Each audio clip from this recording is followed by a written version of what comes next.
All right, well, welcome to our March 7th, 2024 Teachers Advisory Council meeting. And as we begin, we're going to start with a welcome from the interim commissioner, Robin Fields Kinney. And I guess first off, we need to double check. Emily, can you make sure that she's in the meeting? She's here in the room. I'm here in the room. In the room. Perfect. Okay, great. Thank you. Well, we'll turn it over to you. Thank you so much, Stacy, and welcome. I hope everyone can see me I'm squinting my eyes just a little bit to make sure that people can see me on the screen. But I just wanted to stop by for a few minutes this morning and say hello and thank you for your service on the Teacher Advisory Committee. I had hoped to be able to stay longer with you today, but today is a very exciting day here at the Department of Education. We are starting our interviews for the next commissioner of the Department of Education. So in the building with me today, we have the interview committee, which is comprised of individuals from the Kentucky Board of Education.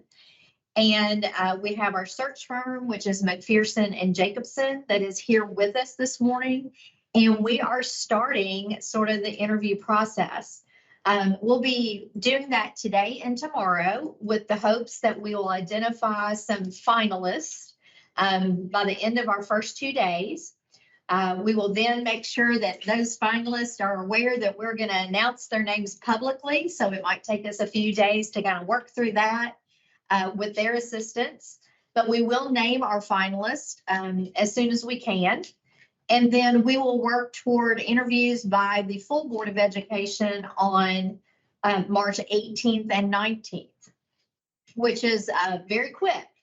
But some of you may be aware that the reason that we are moving forward so aggressively is, of course, we want to find our next great commissioner of the Department of Education, but also because there's a requirement for this, the first time for this, that requires Senate confirmation. So the Senate of the Kentucky General Assembly will need to confirm the next commissioner of the Department of Education.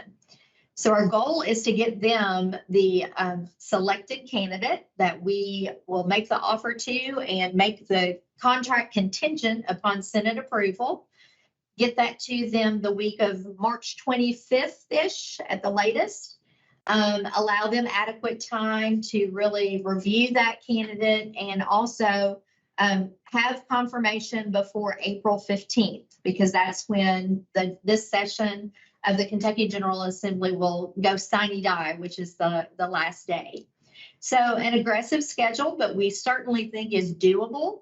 And so I had hoped to be able to stay and listen to your entire meeting, but we're doing interviews and are needed back there. I want to also stop for just a minute and thank you. Thank you for all the work that you do in Kentucky classrooms. Teachers are so valuable to us, and students first and foremost, value for students first and foremost, but also to your communities and really to, I guess I would say, a civilized society, because you are teaching so much more than, of course, you teach the academic side, which is really important, but all the other things that our teachers are tasked to help with on a day-to-day basis, whether it's social or emotional learning, guidance, being there as cheerleaders for our students, and really filling in so many of the gaps that we need for our children to feel really whole and well about themselves in order to learn. So I do want to stop by and just say thank you so much for all that you do. I know you have a pretty full agenda. I'm happy if there is a minute that if anyone has any questions, I'm happy to take a question or two, but otherwise, hope you all have a great meeting today. Any questions?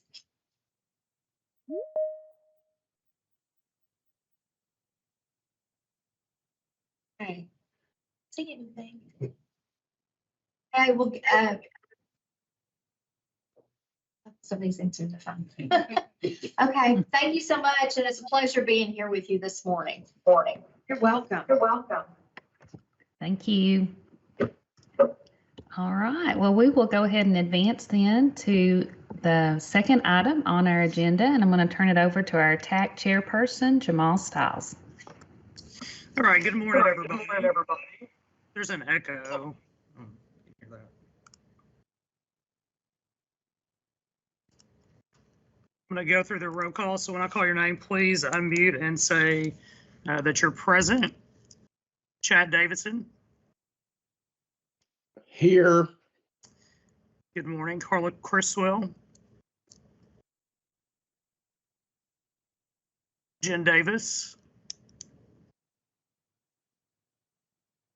Misty Bivens. April Jackson.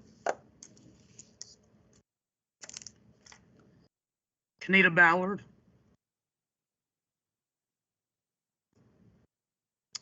Gregory Smith. Erica Dill.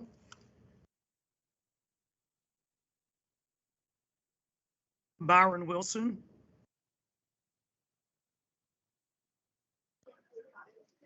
Amanda Claire. Susan Sintra.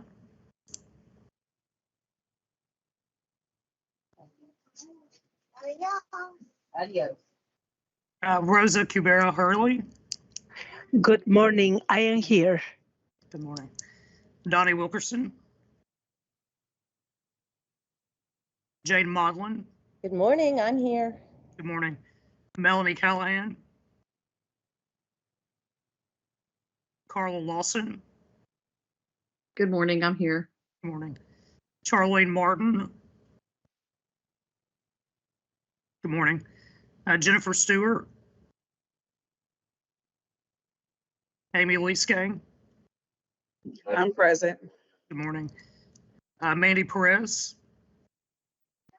Hello, I'm here. Good morning. And Kevin Daly. And I think some people are in person too. I can see some people. And some people in the chat said that they were here. All right, so good morning, everybody. This is our March 7th meeting. Next on our agenda is the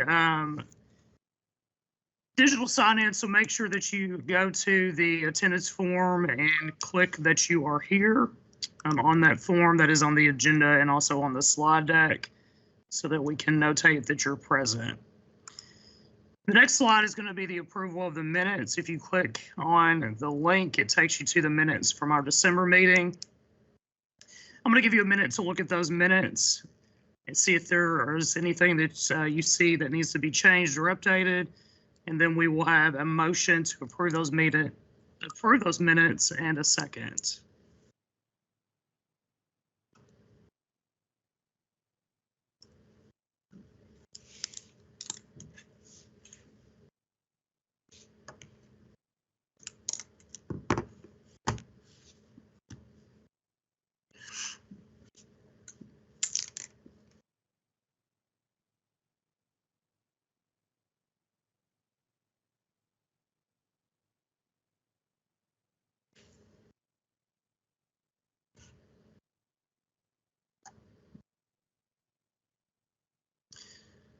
All right, can I get a motion to approve the minutes?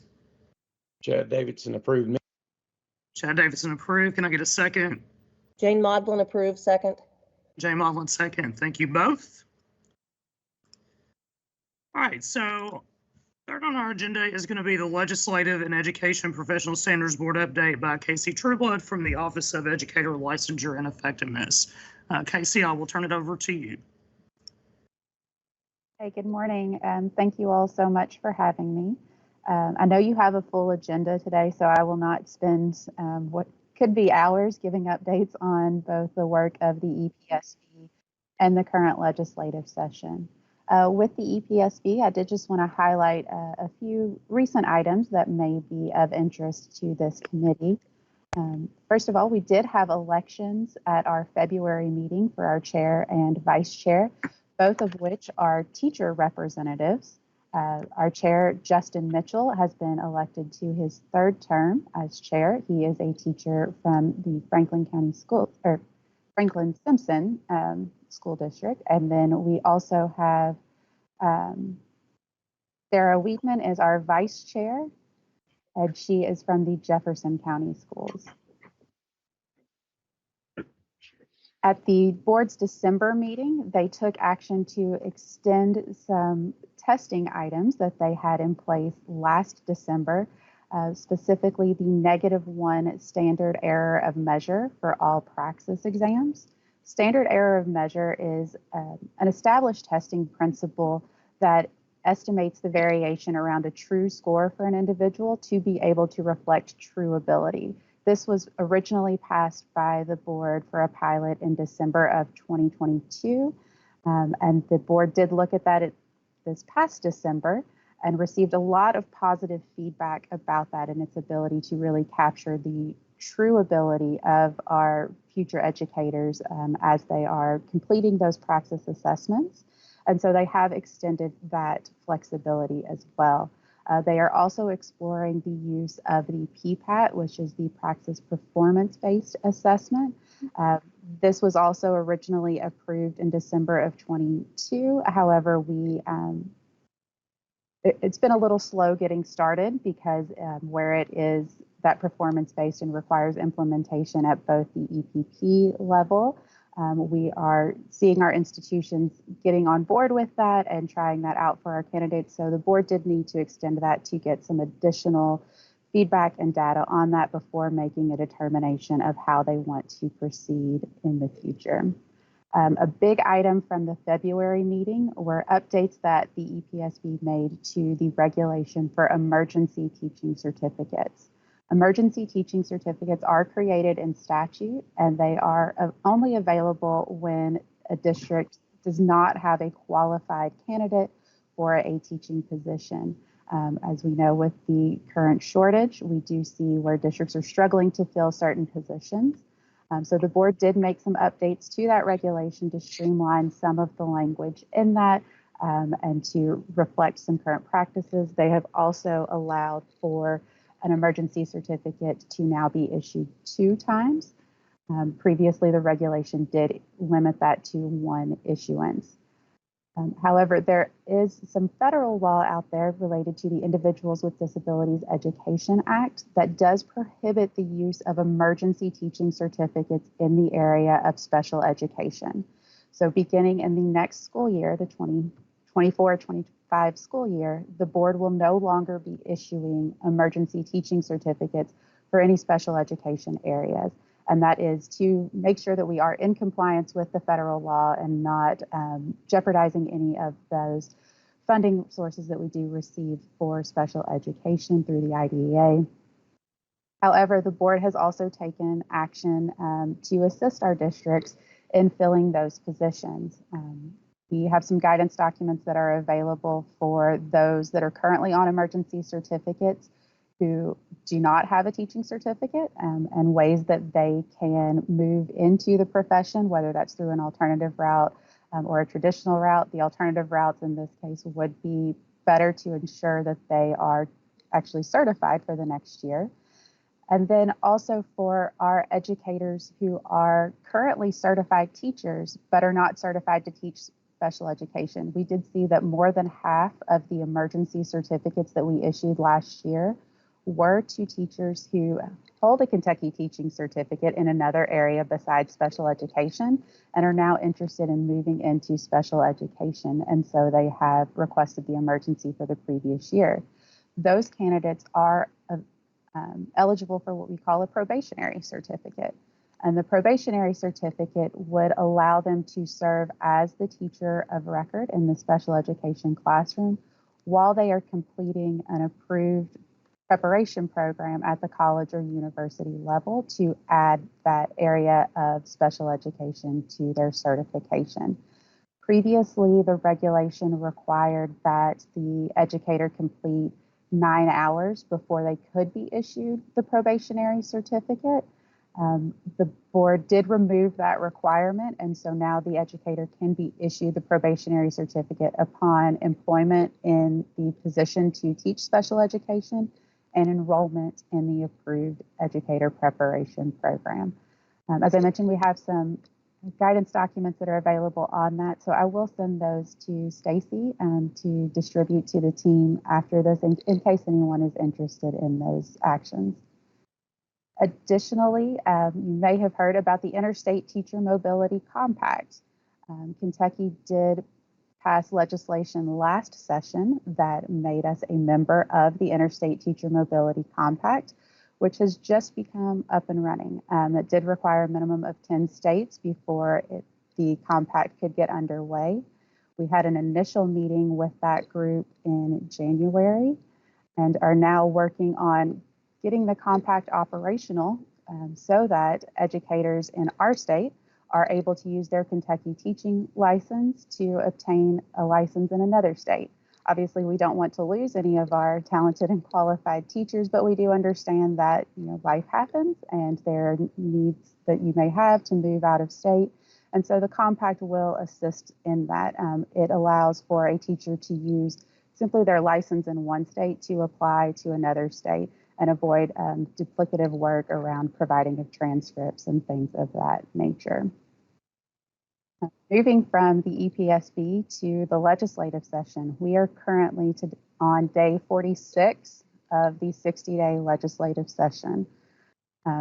It has been a long session already, and we still have about 15 legislative days to go. With the 60-day session, it is a budget session, and so the main goal of the General Assembly is to pass a budget for the next biennium. We have seen conflicting budgets out there. The governor's budget that was released in December was included in a bill from House Democrats, and that is House Bill 114.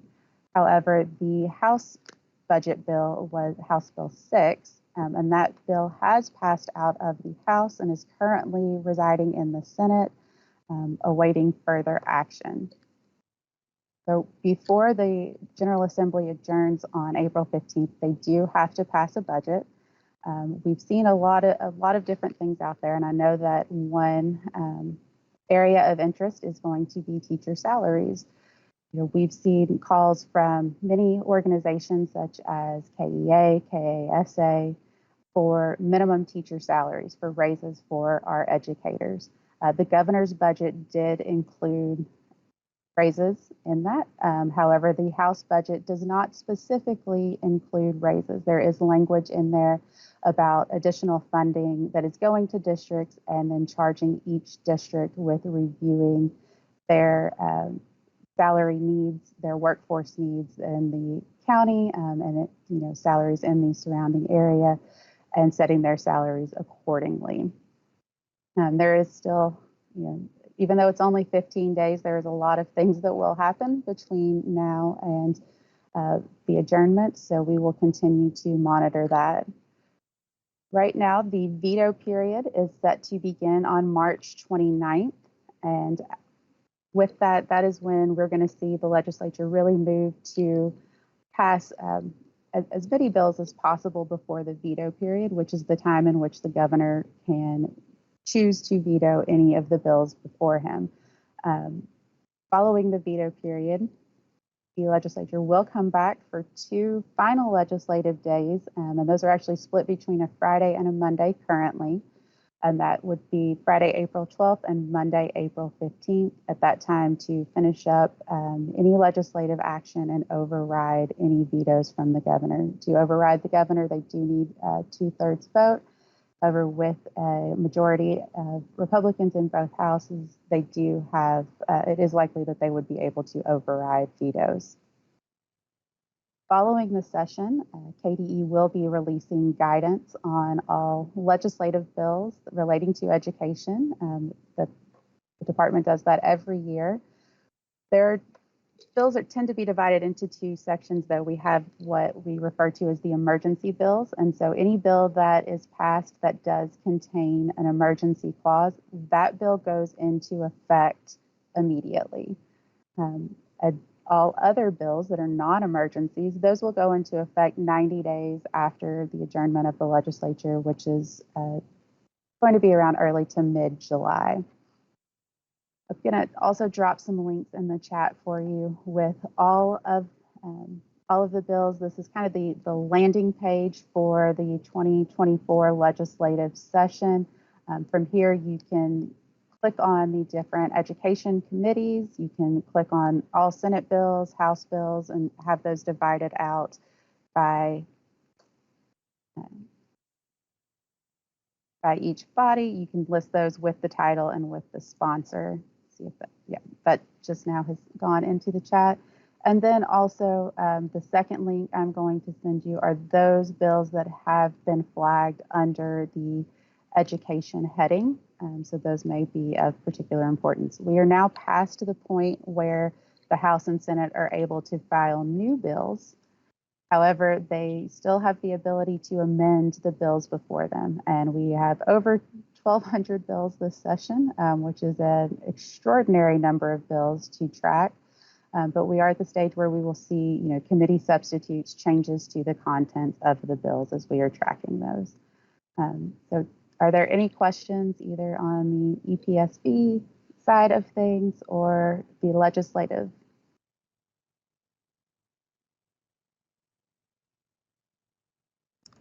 Any questions for Cassie? You can unmute or type those questions. Hey, Cassie, this is Chad Davidson, McCracken County.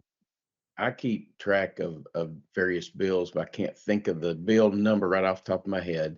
There was a bill introduced that would give teachers $2,000 Yes, that is. one-time payment and then classified. Where is the status of that bill? So that bill is actually House Bill 694. Thank you for reminding me on that one. I did have that noted. That was filed towards the end of the, or close to the filing deadline. And I believe at this time it is still, let me double check. It is still with the committees on the committees in the House. When a bill is filed, it initially goes to committee on committee and then will be assigned to the appropriate committee. With a payment such as this, you're looking at it either going to the education committee or to appropriations and revenue. At this point, it has not yet been assigned and they have not had any readings on the floor. However, there are multiple sponsors of this bill, multiple Republican sponsors of this bill. So it may be one that moves, but I will also put the link for this bill in the chat for those of you that are interested in seeing it and following its progress.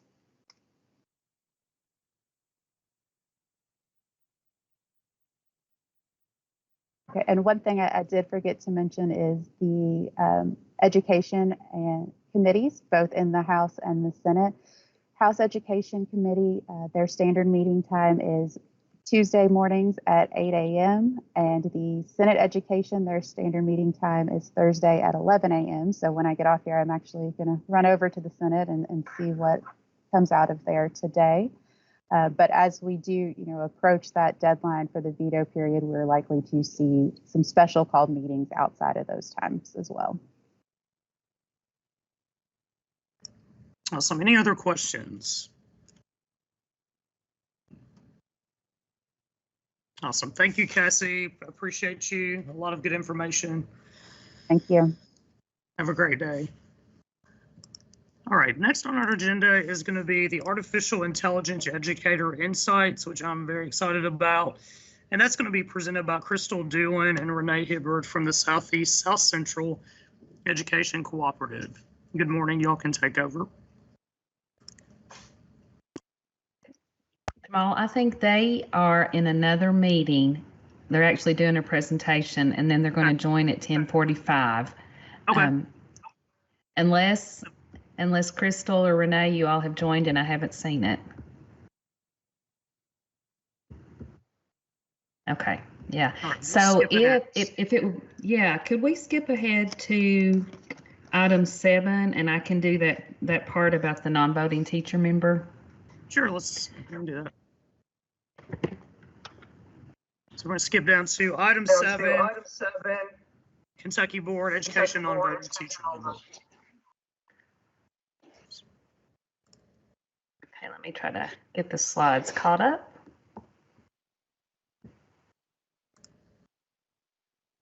Okay, so item 7, Jamal, can you see that one, that slide about the non-voting teacher member? Is that what's visible now?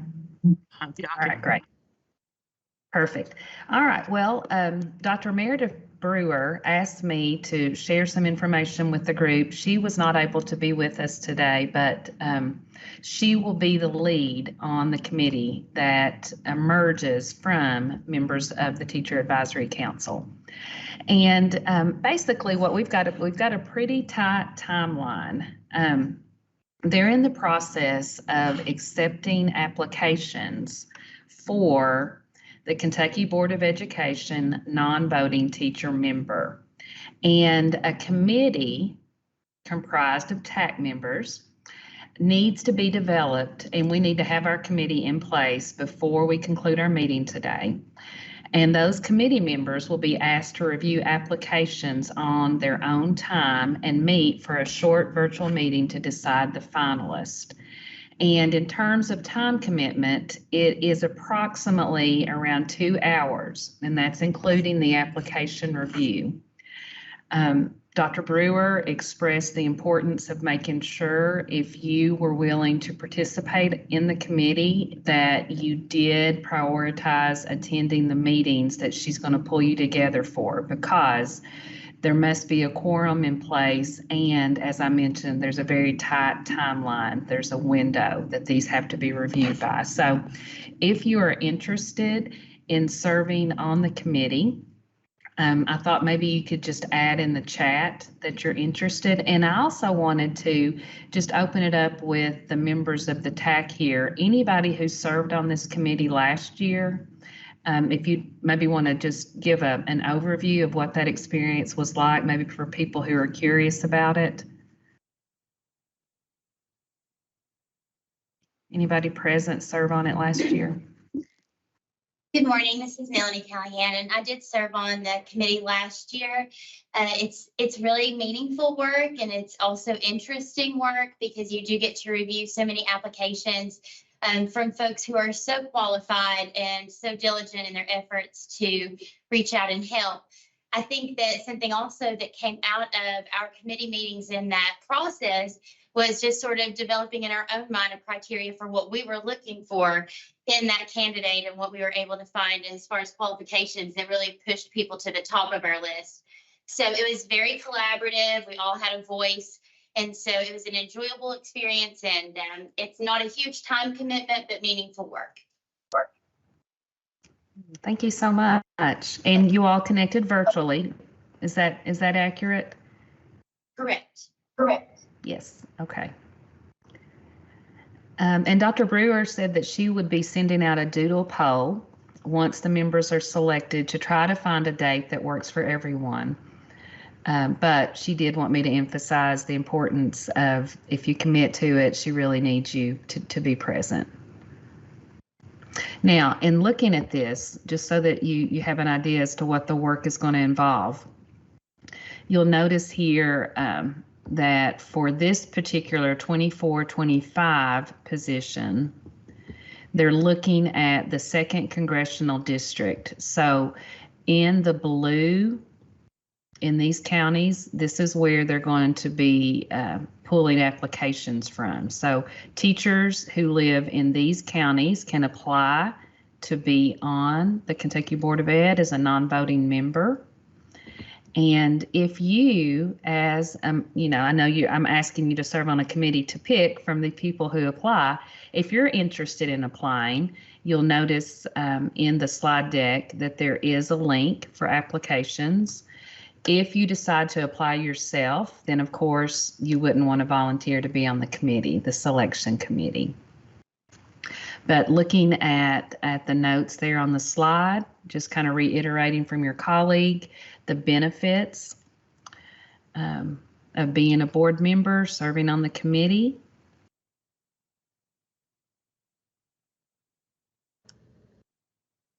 Is the district go where ahead. you live, where you teach?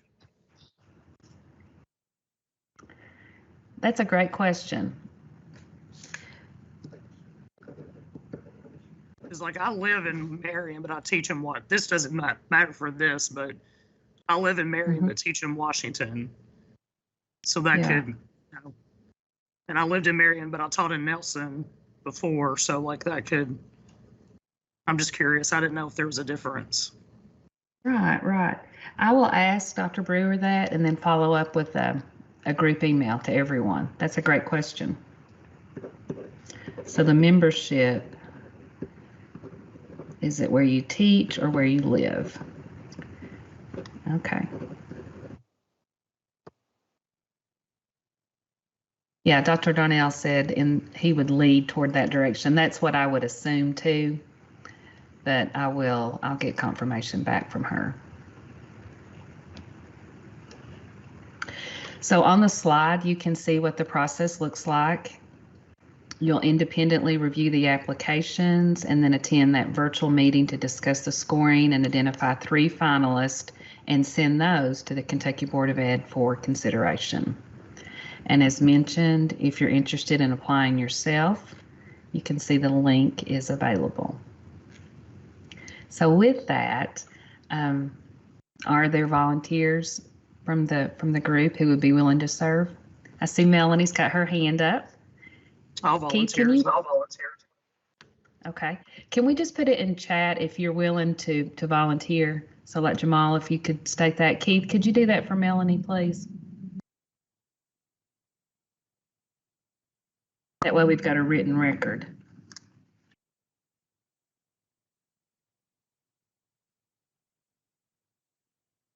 And she said there was no maximum number.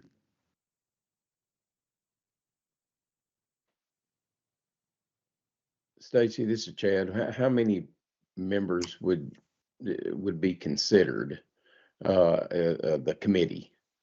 It's what She said. I asked her that question beforehand, and she said there was no minimum or maximum. So however many wanted to serve. And Emily sent me something. Emily, do you mind sharing what you found? Emily found the answer, I think, in terms of eligibility, where you teach or where you live.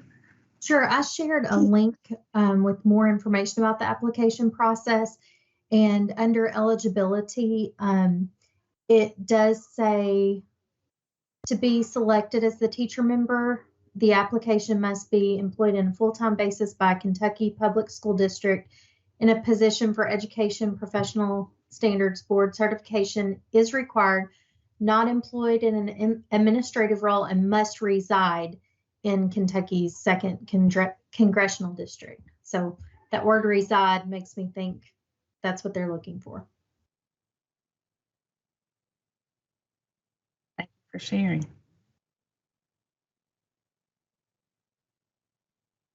Okay, so it looks like we have 1, 2, 3, 4.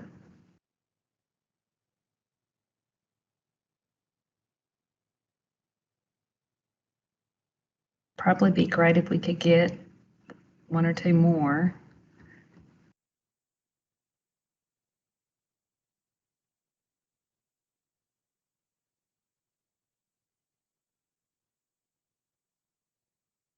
All right, so we've got 5. Perfect. Okay. Well, and if you happen to ponder on it a little longer here, a couple of minutes, feel free to add that in the chat, just as long as we have it before the close of the meeting. All right. Thank you. So we have about 11 more minutes before we're anticipating Ms. Doolin and Ms. Hibbard joining us. So Jamal, would it be okay if we went to item 6, Kentucky Teacher of the Year? Of course, it'd be great.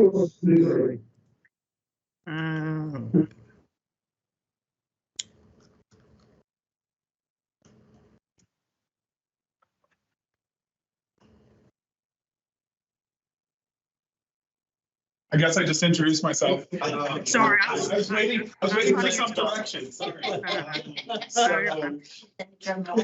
everyone, my name is Kevin Daly. I'm the 2024 Kentucky Teacher of the Year, and yeah, they asked me to be on this Teacher Advisory Council, and I thought, what an awesome opportunity to learn from y'all. During my time as Teacher of the Year, I have decided to embark on a project. Hopefully, a lot of you have heard about it. Charlene has been a part of it. I decided that one of the things that I've really always tried to go after as a teacher has been to create the perfect classroom for kids. And I think as teachers, we all want to do that, but it's one of those things that I've realized recently, well, I would say in the middle of my career at some point, that that's kind of impossible. But it's never really stopped me from trying to do it. When given the time for reflection, which Teacher of the Year has done for me, which I'm incredibly grateful for, I've realized that the thing that makes my classroom awesome, not perfect, but really awesome for my kids, is the fact that it's my classroom. That my students get to come in and they get to experience what I have to offer as an educator. And in thinking about it, every really great classroom that I've been in, that same statement is true. The best classrooms are the classrooms where the teacher is fully themselves and gets to express all of their passion and all of their weirdness and all of their little intricacies that make them special. And students want to be in those classrooms. And so what I've decided to do is embark on this journey to go around the state and highlight these teachers who create what I call the imperfect classroom. And so in that, I'm going around, I'm accepting recommendations from all kinds of folks, students, parents, community members, colleagues, principals. It doesn't really matter. There's no limit to who can recommend great teachers. The only criteria is that those teachers create an environment where kids want to be. That's it. It's really pretty simple. There's no threshold to how long you've been teaching or where you teach or anything like that, that oftentimes limits the pool of excellent teachers that we get nominations from. And so once I get those recommendations, I have tried to go and visit these classrooms to interview students and colleagues and write kind of I'll just call it a news article, or write about those experiences and try to find the magic in that particular classroom. I mentioned Charlene. She was one of, I visited her a couple of weeks ago, and I got to see her in action. And it was a small class, but it was a class where you could see incredible things happening. And every student that I talked to said that, I'm going to put you on blast here, Charlene, I hope you don't mind. Every student I talked to said when they were in middle school in this really small district that Miss Martin was kind of the boogeyman, that people were afraid of her, that she was all business and that her class was so hard. But then when they had her, they were like, oh my God, that is so not true. Like, yeah, of course the class is hard, but she cares about us. She talks to us. She knows us. She puts an effort to make us feel like we matter and to make us able to chase the things that we want to chase after high school. And I just think that's important. I think that's special. And so that's kind of my goal, is to highlight teachers from all across the state, just so they get that recognition that they deserve. Because I think teaching is hard right now. We heard in the first bit about the legislative session, there are a lot of things that are not going perfectly. But what I would say is going perfectly is that the majority of our students feel loved in some place every day that they go to school. Might not be every place, it might not be all the time, but there is a classroom for every single kid. And I think we need to, as educators, embrace that. Embrace the best parts of ourselves, because that's what we give to kids. We give them parts of ourselves, and that's worth noting. Yeah, that's my thing. And if anybody has any questions, I'm happy to field them. If anybody has any suggestions, happy to field those. I do have a recommendation form for those of you who are like, I know that there's a person across the hall that I really need to recommend, or my kid has a teacher in another building and they just love that place. So yeah, recommend those teachers. I'll share that out with y'all, and please share the link too. You can follow the stories on my Instagram. Yeah, any questions? Any questions for Kevin? I've been following your story on Facebook and Instagram. I'm excited to see your work.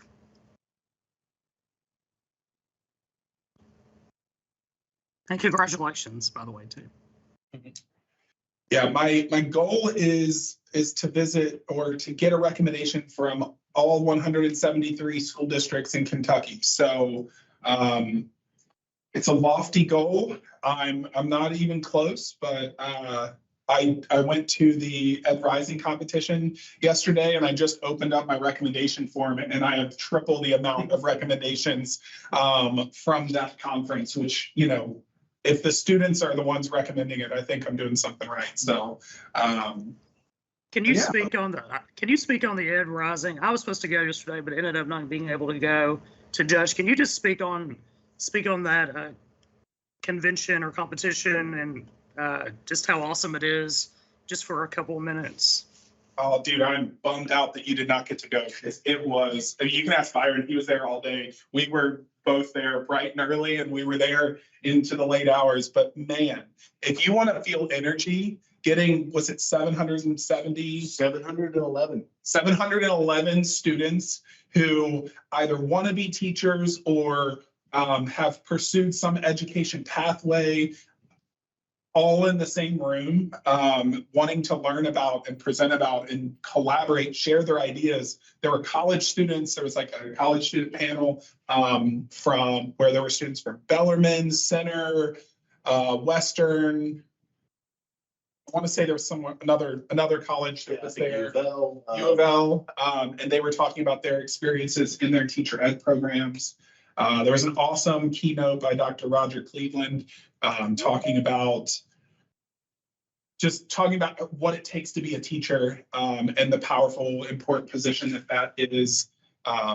Man, I did not judge. I'm very scared to judge students that are not my students, because I would have been the person in there like, oh my God, it was amazing to everyone. And I would have been like so not critical because these kids, like, it was cool, like walking down the hallway and there are students preparing their speeches before they go in and practicing and really like caring about the stuff.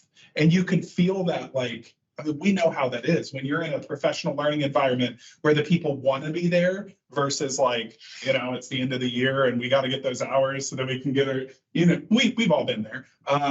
So like these kids wanted to be there, and they were, I mean, Byron, you can add to it because you were actually a judge in it. So you got to see.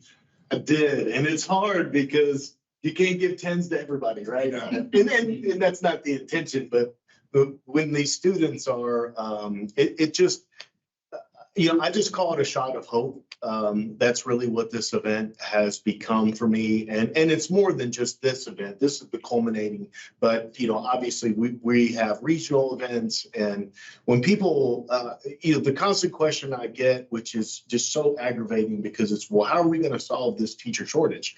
You know, that's the constant reframe. And it's not that it's not an appropriate question to ask, but I'm just frustrated by it because I think we all realize that this is a complex situation. You know, you can't just say, oh, well, we'll figure it out and that one thing's going to do it. It has to be a whole host of opportunities that we're creating for our profession to stabilize it, for one. But this is an example of moving the needle.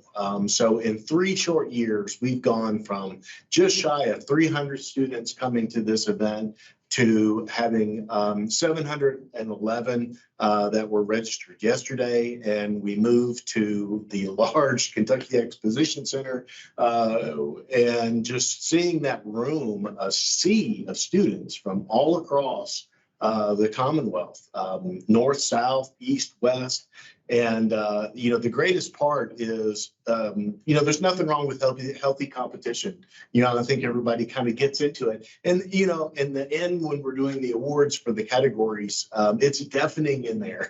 Like we're trying to give medals out, and myself and the officers and Commissioner Kinney, we're like, wait a minute, which place was that? Who was that? You couldn't hear because they were so loud.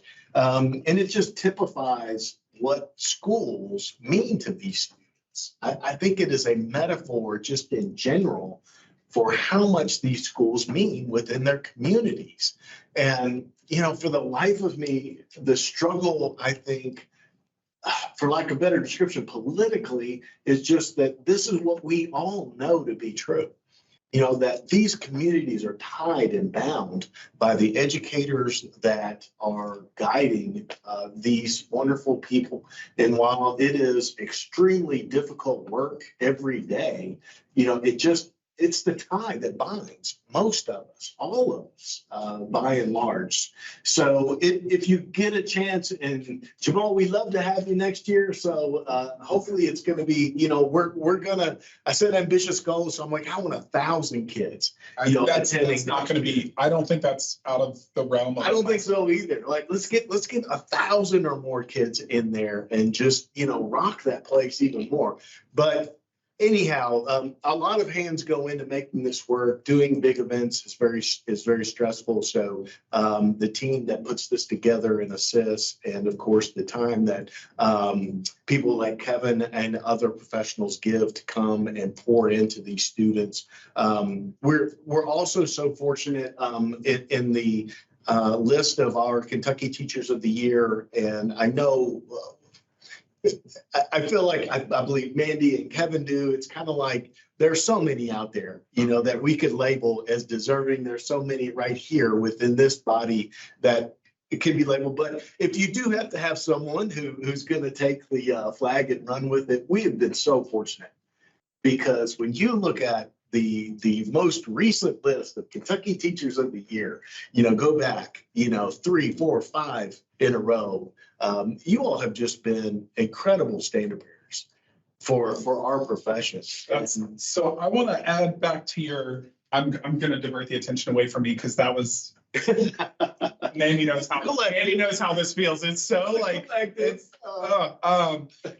I really appreciate that, but I want to go back to the event, the Ed Rising event. One of the things that I thought about, because I did the regional competition at Asbury. I went and spoke there, and that was my first real exposure to Ed Rising. And when I talked to them, I asked them in a small group setting, how many of you actually want to be teachers? And I would say maybe half of the group raised their hands, which, like, at first that's like a little bit of a bummer. But when you think about it, there were 710 people there who have a greater respect for educators now. Whether they become a teacher or not, they now have a deeper understanding of what teachers do. And you mentioned like moving the needle in terms of the teacher shortage issues or teacher pay or the political circumstances surrounding teachers. Someone had told me this about 4 years ago, and it sticks with me a lot. And I think that's kind of what the Imperfect Classroom is about. If anybody wants to know about what a classroom is like, if we are not the loudest, we as teachers, classroom teachers, if we are not the loudest people in the room, then how would they know? How would they ever know what our classrooms are like if we are not the ones talking about it? And we are a group of teachers. You know this because you know Mandy, but Mandy is the most humble person you'll ever meet in your life. If you ask her about a great teacher, I bet she doesn't even make the list for herself. But we know that's not true. Like, that's obvious that that's not true. Charlene would never have put herself up on a pedestal and said, you need to come visit my classroom. But at some point, we have to advocate for our profession and for ourselves, and it's really hard. And if it means that you can't talk about yourself as being a great educator, I hope you get that comfort one day. I hope I get that comfort one day to be able to talk like that. But talk about your neighbor. Talk about your kid's teacher. Talk about the school, your rival school who's doing great things. And oh my God, it's so frustrating that Beechwood won so many medals yesterday at Ed Rising. But you know what? I don't care that Beechwood won them. That's amazing that they did, because there are teachers who are putting their heart and soul into it. I think that is our responsibility collectively. If the narrative is going to get changed, it's not going to get changed by, I'm just going to say them outside of education. It's going to get changed by us. Yeah, I don't know. I think Ed Rising is just another example of how do you change the narrative around what teachers do and what teaching means. I guarantee all 710 of those kids went home and said something positive about that experience. Concept. And it's the law of averages, right? We will have future educators out of that group. Yep. Just by nature of the law of averages, period. And so we could spend a lot of time in. So I get geeked up because finally we get to talk about something that's meaningful, matters, and gives us what we need, fills us.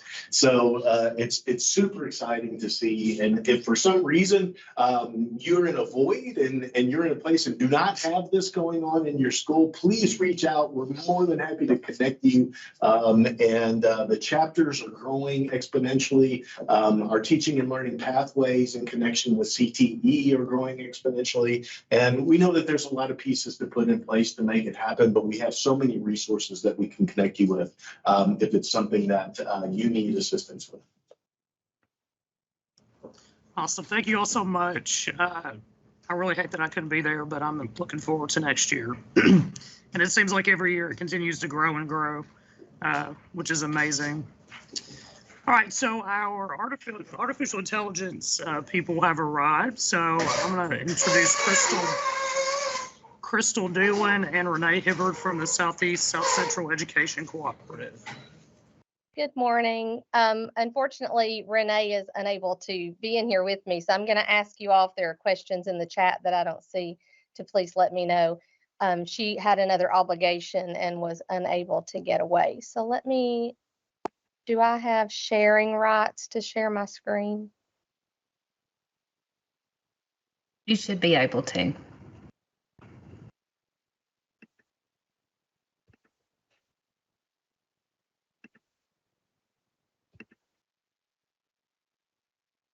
There we go. And the age-old COVID question, can you see my screen? Can everyone And see? yet we can, yes. Okay. I feel like I asked that 1,000 times during COVID. Can you hear me and can you see my screen? So I'm going to jump right into this out of respect for your time. I could talk about this all day long, but out of respect for your time, we're going to jump right into it. This kind of started out with a presentation I did at the P3 Ed Camp, and then I was asked to bring it to this group. So I kind of tweaked it a little bit to fit the audience a little better. So it is now AI for Educators, a brief introduction, because it's a rabbit hole that you can go way down. So this is a brief introduction to what I consider to be a revolutionary new partner. This is Renee and myself. Like I said, Renee was unable to be in here with me today. My name's Crystal Doolin. I'm a deeper learning consultant with the Southeast South Central Educational Co-op. I was the 2013 Kentucky Teacher of the Year, so hello to my fellow K-Toy. We haven't got to meet before. I have been in education for 27 years, mainly in language arts, a little bit of time in social studies, and all across grades because I did a few different roles throughout the district over time. So the one thing that that I will say about sharing this today is that I miss the fact that I'm not in the classroom where I can implement these things. So let me jump in with, excuse me, what is AI? That's a huge topic, so we're going to take the short version. The short version is that artificial intelligence is a technology that enables machines to mimic the human experience of thinking and making decisions based on previous learning, just like humans do. But unlike humans, AI programs can process large amounts of data at unbelievable speeds. So, the idea here is they're mimicking that process. They're not human and they're not actually thinking, they're just mimicking the process. If you use any kind of technology, you use AI. So it's not new. This is not like a new concept, something that's just came out in recent years. It's actually been around for quite some time. We've just kind of developed and moved into a whole new ball game of what we can do with it. So if you've noticed things like your Netflix being able to sort of predict the things you might want to watch, that's AI. Grammarly that we all use and our students use, that's AI. The Face ID on your phone. The fact that your phone's camera can take really great pictures, probably better than a high dollar point and shoot machine, that's AI. So what has happened, like I said, is in recent years, we've kind of moved to another level of innovation. And that kickoff really happened with ChatGPT. ChatGPT is a generative AI model that was released to the public in November of 2022. When that release happened, this explosion of content happened because they had over like 1 million users in 5 days or something like that. And it trickled down and different groups, jumped on board and started figuring out, oh, we can use this for XYZ. And it just took on a life of its own. So since November of 2022, we've had a flood of other AI tools out there for all different fields, but in particular in teaching, there are many because there's so many different ways teachers can use AI in the classroom. The way I'm kind of focusing on today is as your assistant. So I'm going to take just a moment to share ChatGPT with you, just in case you've not played around with it. I'm sure most of you probably have. Just to like sort of wet your whistle if you've not experienced it, and kind of see what it does from a teacher perspective. So I'm going to move over here to my ChatGPT page. And I'm just going to pop in a prompt. So prompt engineering it's a job now. Students coming out of high school are going to be able to apply for this job because the better the prompt, the better and more personalized your response will be. So this is just an example prompt. I'm giving it a persona. You are an expert high school teacher skilled in differentiating instruction and modifying lessons in order to personalize learning experiences. You are teaching a lesson in your 10th grade social studies class covering this standard. Analyze the relationship between the geography of the original 13 colonies and the formation of the United States government. The learning activities include note-taking and analysis of the map and primary sources. Provide a set of accommodations for these learning activities that will support students with each of the following: autism, vision impairment, and specific learning disabilities in reading comprehension and written expression. So that's what I'm going to give it.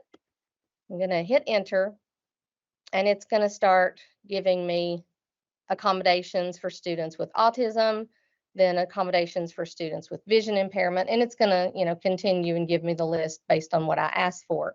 So the important thing to note here is this is amazing. It just did the work of many, many hours in just a few seconds. Now, does that mean I copy and paste this somewhere? No. And that's one of the things we have to teach each other and teach our students. Artificial intelligence working as your assistant or thought partner can get you part of the way there, and it can really be great for giving you new ideas, helping you brainstorm. But in order to make this fit what you need and fit your voice, you are going to need to edit and tweak. So you kind of think of this as, okay, this is my thought partner, and it just got me all this information together and organized. Now I'm going to either change and edit my question, my prompt, to drill down further, or I'm just going to copy and move this over to something else to work with myself. And there are a host of different things you can ask it to do. Another thing I might ask it to do, and this would be more directly with working with students, and I'm going to go up here and tell it I want a new chat for this. I'd like you to assume the voice and personality of Marie Curie. Wait for students to ask questions and answer them in a way a 10th grade student would understand. In all of your responses, I'd like you to use everything you know about her history, her voice, and the way she would respond so that you can respond to students. Do you understand? So if I do that, it's going to say, yes, I understand. I'm going to assume the voice of Marie Curie. So you can set this up, put it in the front of your classroom, let your students ask questions, or you can actually create bots and put it in your classroom for the students to go over and type in their question. Another fun way that a lot of people are using this is allowing it to create some really unique ways to help students process and remember information. A favorite is having it create a song. So I'm a 6th grade math teacher. My students are struggling to remember the steps of PEMDAS. Please write a song to help them review the steps to the tune of Taylor Swift's Shake It Off. So it's going to do that. I will say that one of the coolest parts about this particular activity is actually having the students analyze the song to see, A, does it fit Taylor Swift's Shake It Off? But B, is all the content correct? Because one of the things we have to teach each other and our students is the limitations of AI. And we definitely don't have time to get into that, but there are limitations. It does do what's called hallucinating, which is where it just basically makes things up, because this type of generative AI is trained on a box of information. And that box of information was created, it's data from the internet. So if that information that it pulls is incorrect, or if it can't find the information, it's going to give you the wrong information. So we have to filter and double check. And I really think that having students do that critical thinking is awesome, especially with a fun activity like this. So that's just a few different examples of how it can be used in the classroom with your students, in your own work as a teacher. That's like the tip of the iceberg. I just chose a few different ones to share with you.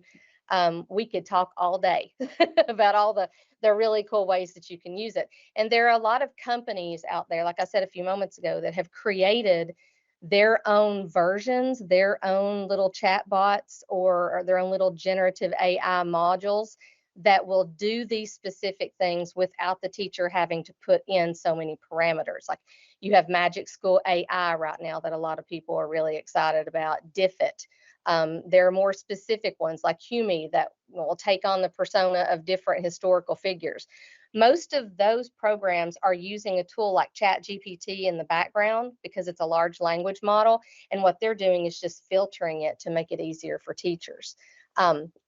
Or whoever is using the particular tool to do what they need to do. So just a little side note that I didn't mention before, the GPT stands for Generative Pre-Training Transformer.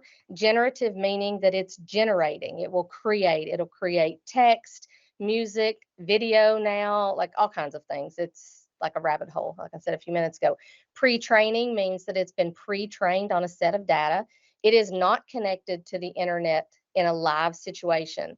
Google's Gemini is the closest to that happening because it is partly, there's a whole thing there. But like ChatGPT is not connected to the available live internet right now. It's connected to the data box that it's, that was downloaded to it, which is a lot of information. It's hundreds of years of information. But if you ask ChatGPT about Jimmy Buffett, it still thinks he's alive.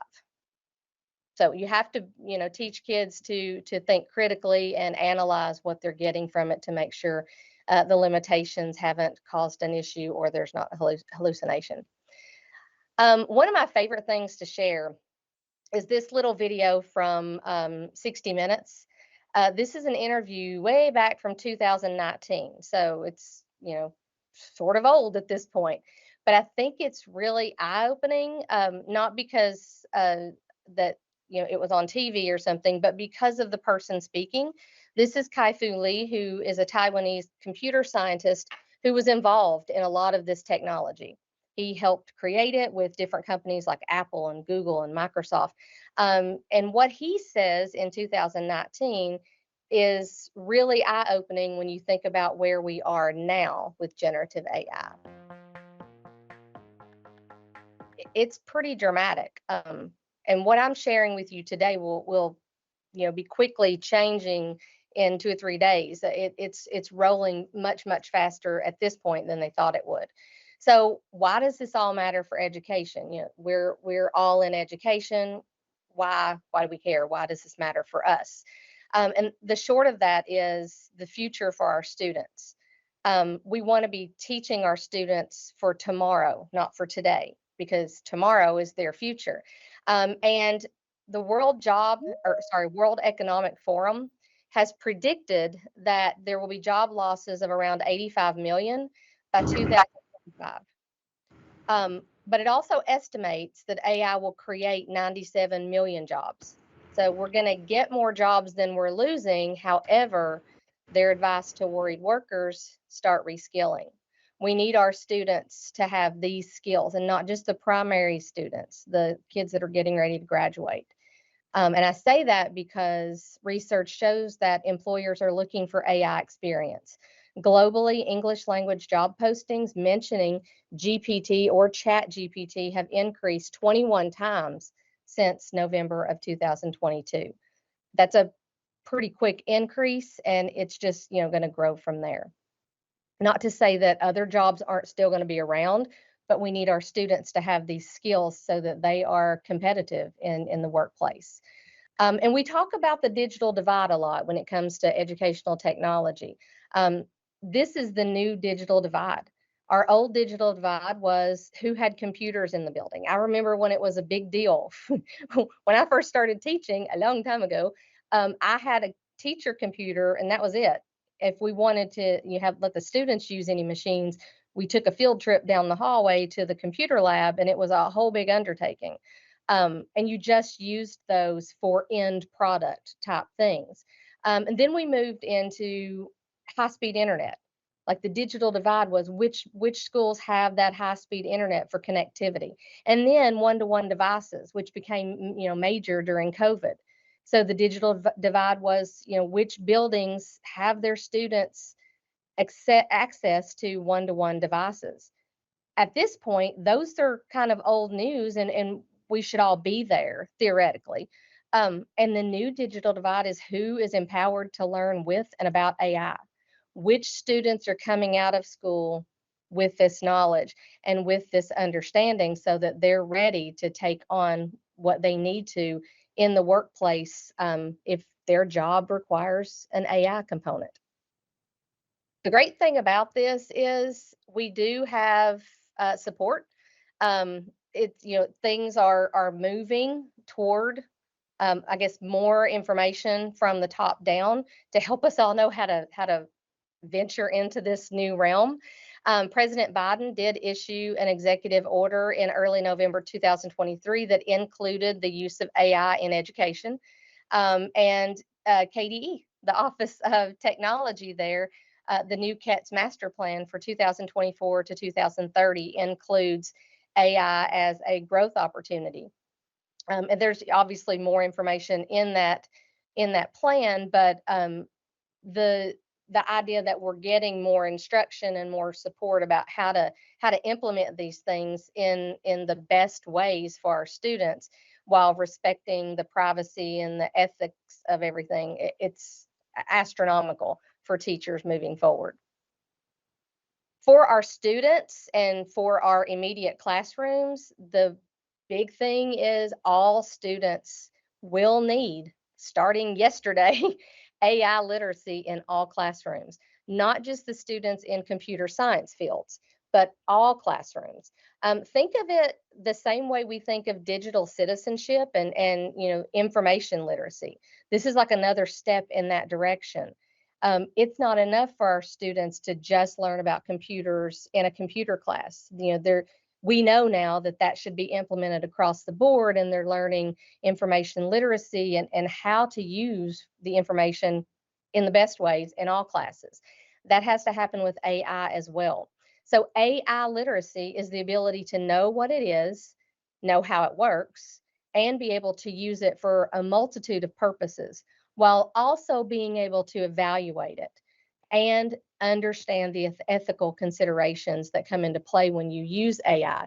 And that's a mouthful for students, but when you break it down to like classroom lessons and you modeling it or giving them something to do that includes analyzing something that AI created, kind of like what I mentioned earlier, we can break it down and it doesn't seem like such a giant thing.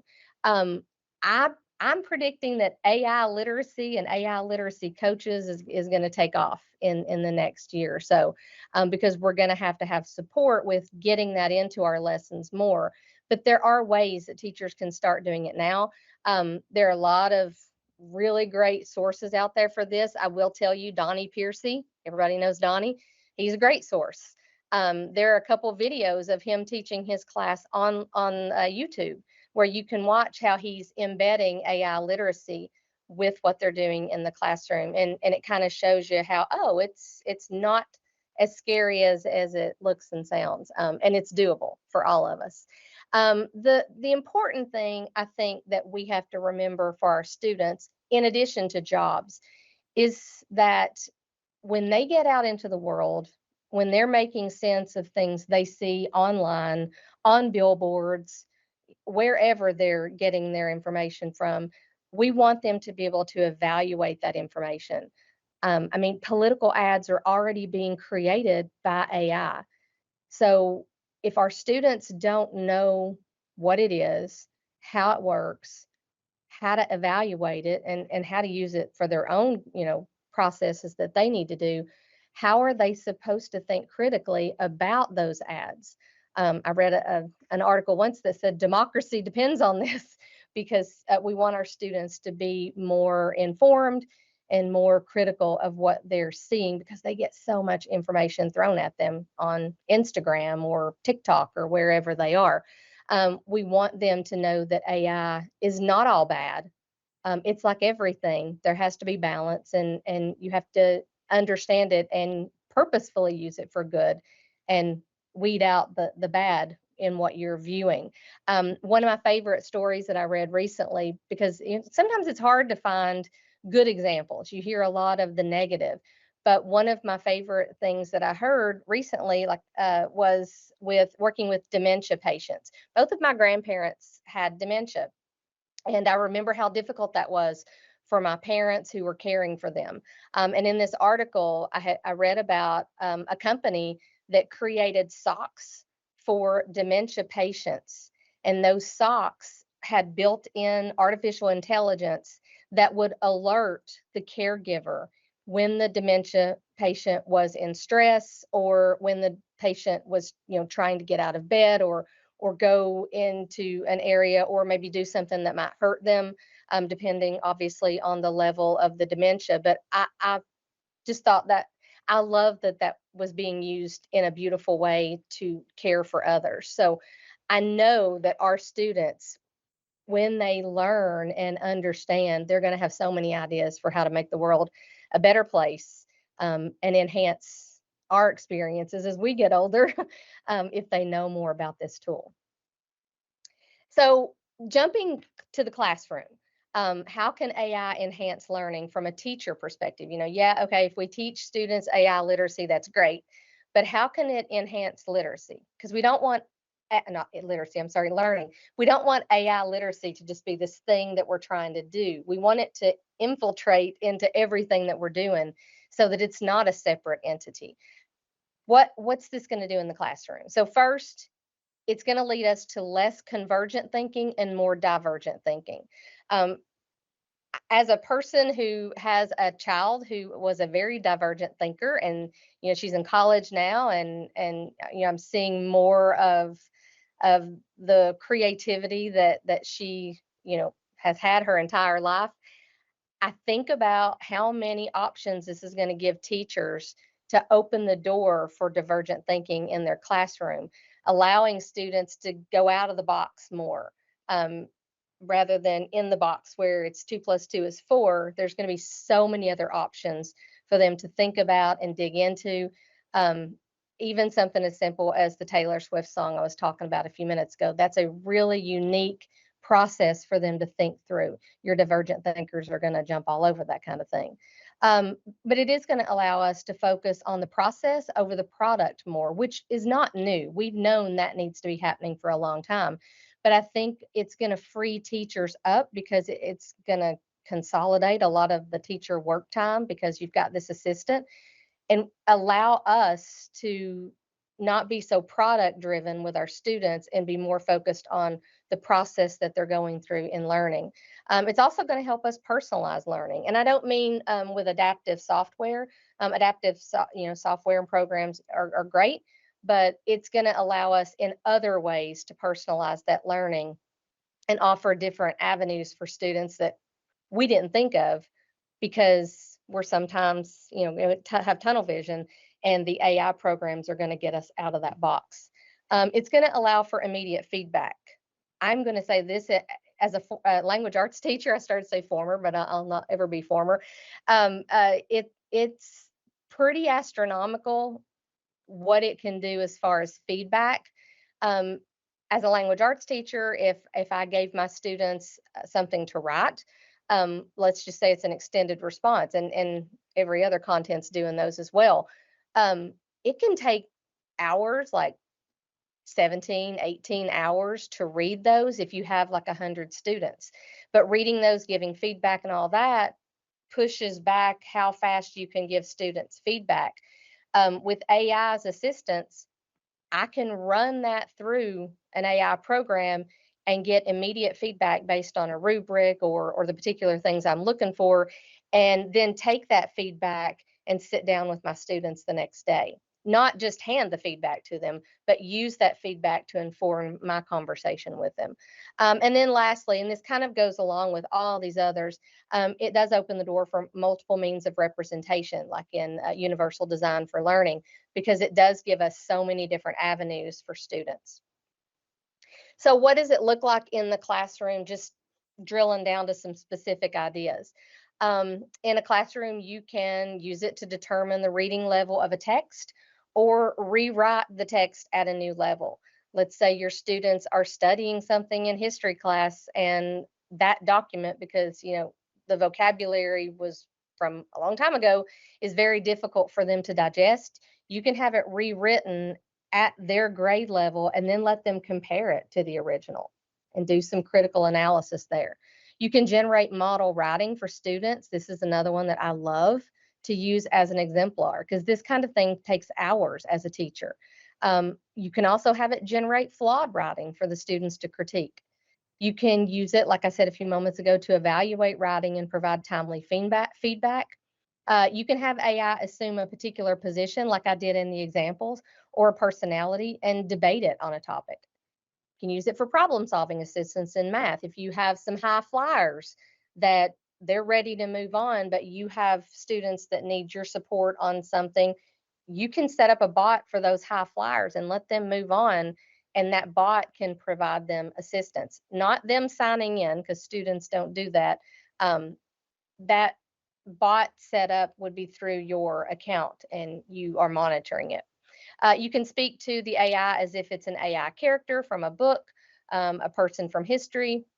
Like I said a few minutes ago with the Marie Curie example, a person in a certain job or in a different place. They can even talk to animals or objects. Like your students can interview the ocean.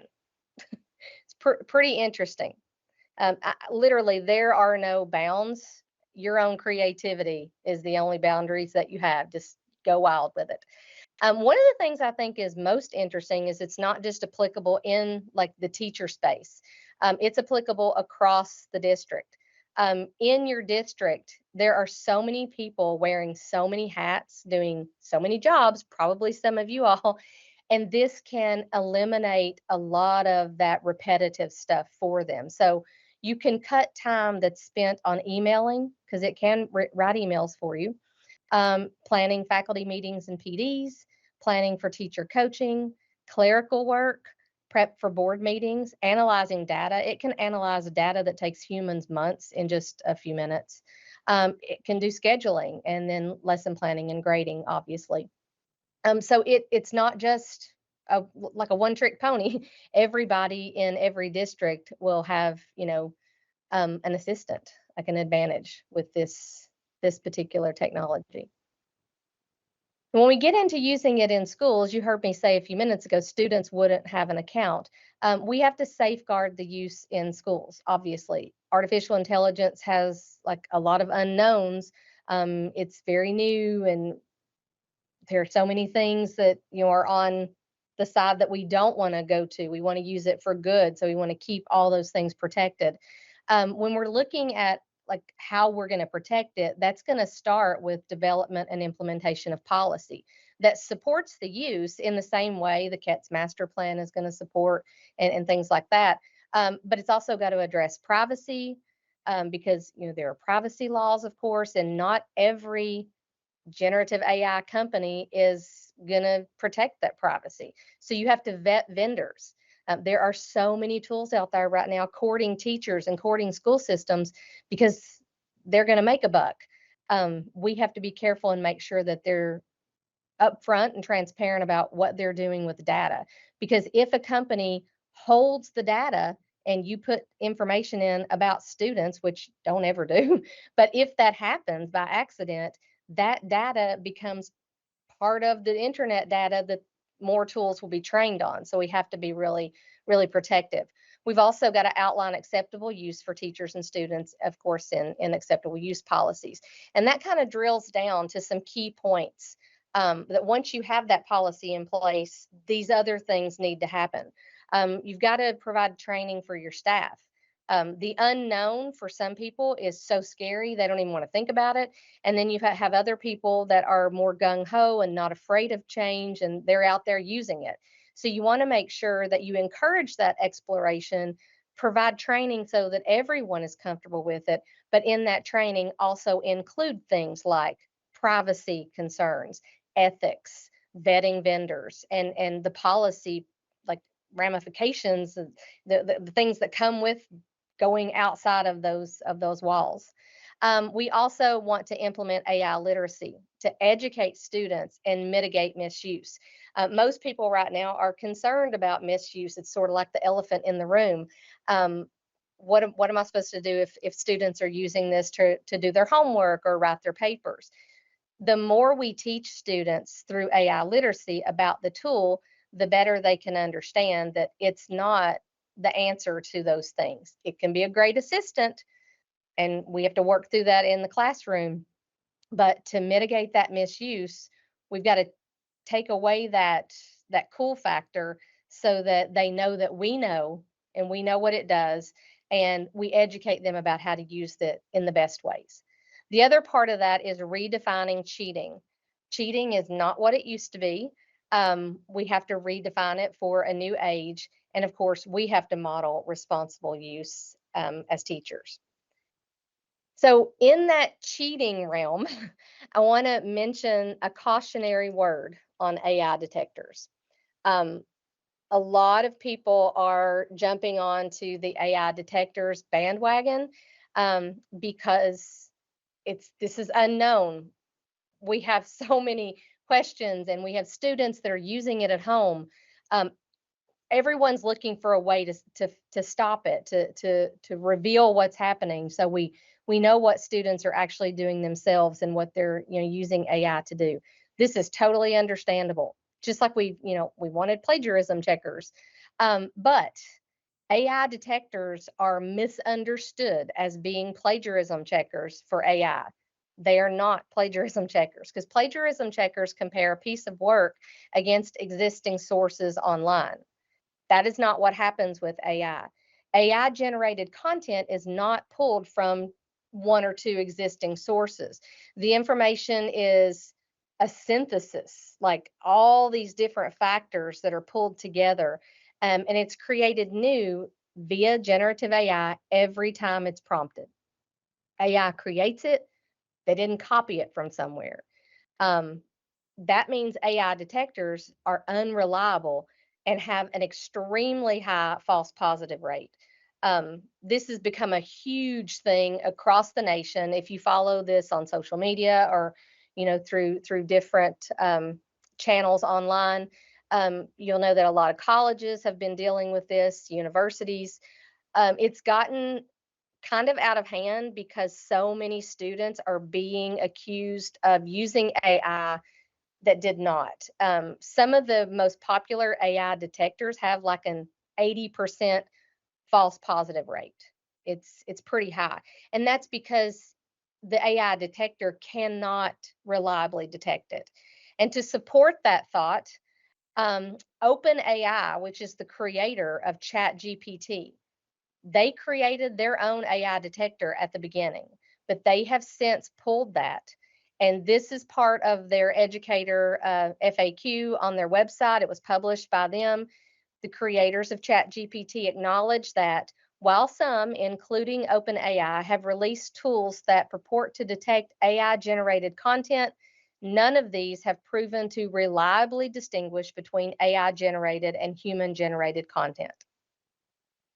They basically said it doesn't work. So this is like the head honchos saying they don't work. But there are still companies out there selling the product to schools and making a lot of money off of schools for something that has been proven to not work. So I say all this to say caution.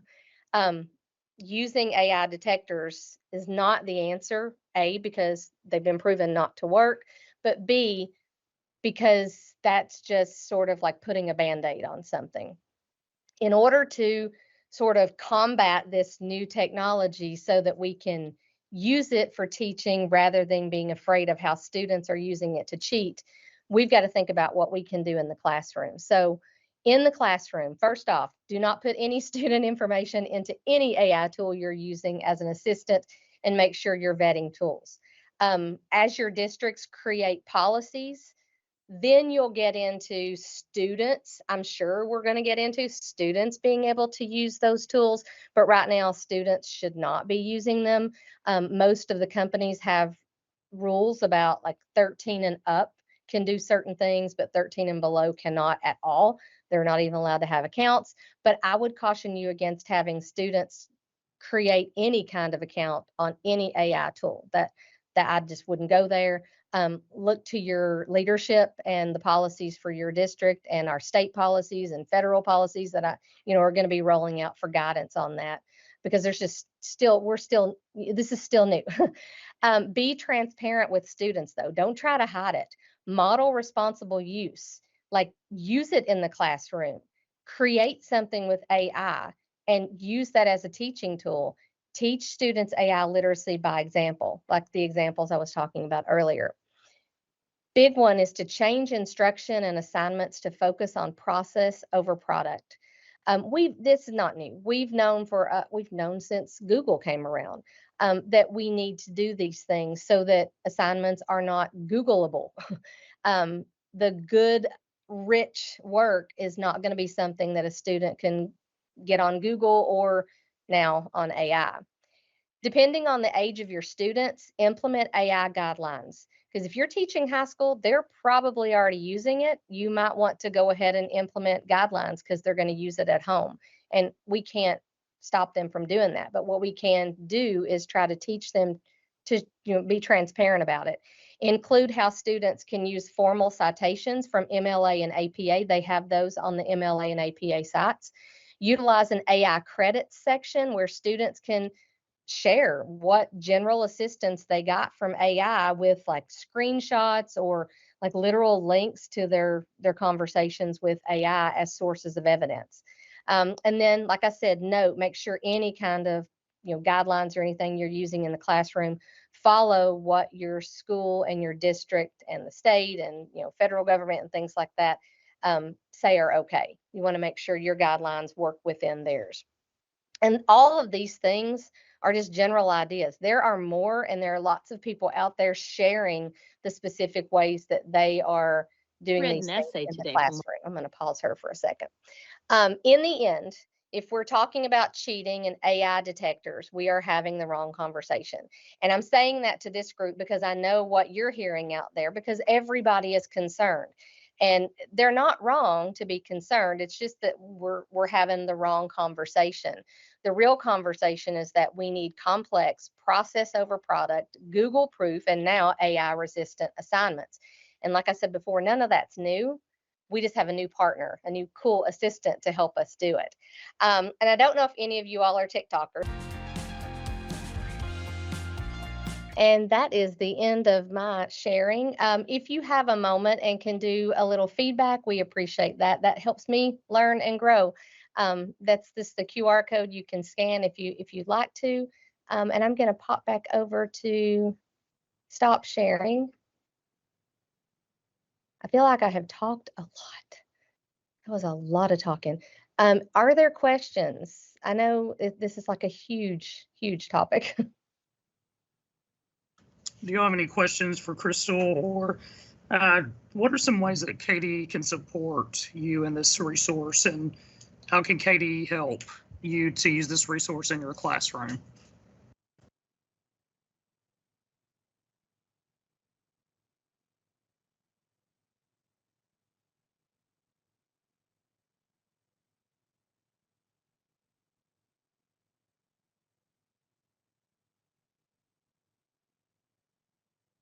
Yeah, I see on here that someone said they got a preview of Gemini a couple of weeks ago. One of the most interesting things to do, Gemini used to be called Bard. Back around the 1st of February, Google switched it over to Gemini because it's like their next level. But one of the neatest things to do is to compare what you get from Gemini versus what you get from ChatGPT. Because, for example, if as a teacher you are looking for ChatGPT to connect to a website or to give you accurate websites about particular topics, it's often going to hallucinate. It's going to give you a website that doesn't exist or go to the wrong website if you gave it one to go to because it's not connected to the internet.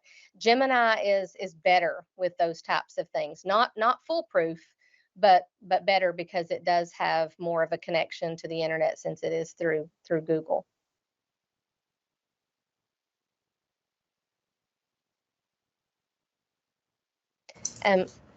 Kevin, can you email me this question so I don't lose this in a second?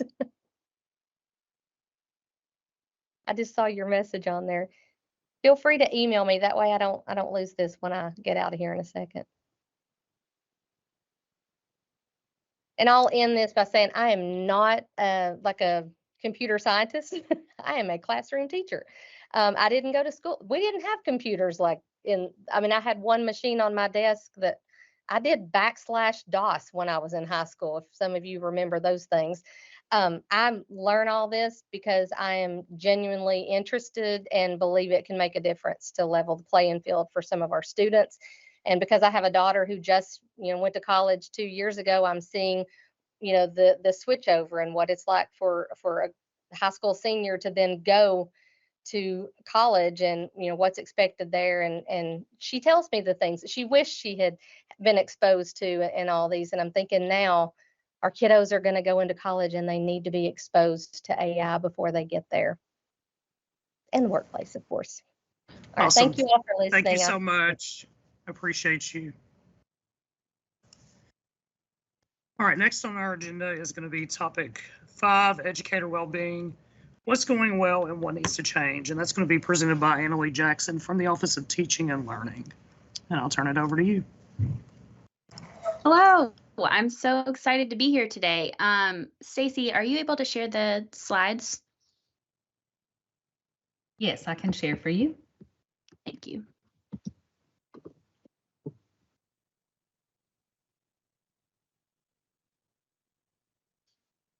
Hi, everyone. I am Annalee Jackson. I am a public policy fellow in the Office of Teaching and Learning.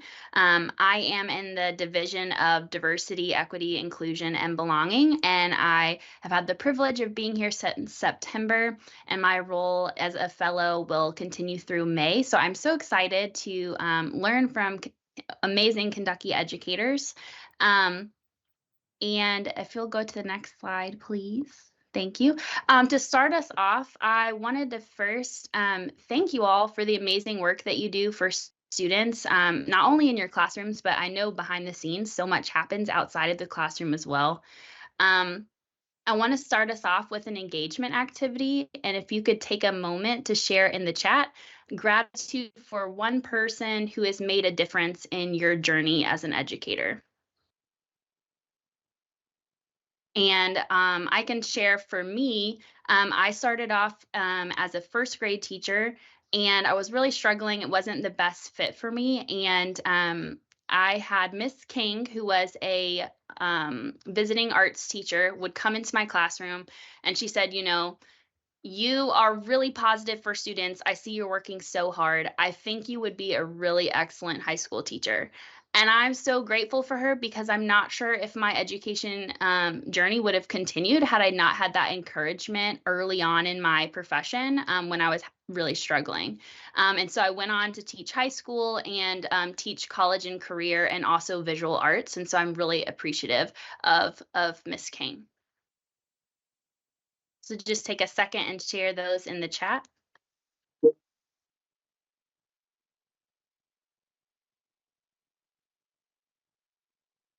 Awesome. Thank you, Jennifer, for sharing. Thank you, Kevin, for sharing. Mentors helping with transformation, being a sounding board, having a thought partner.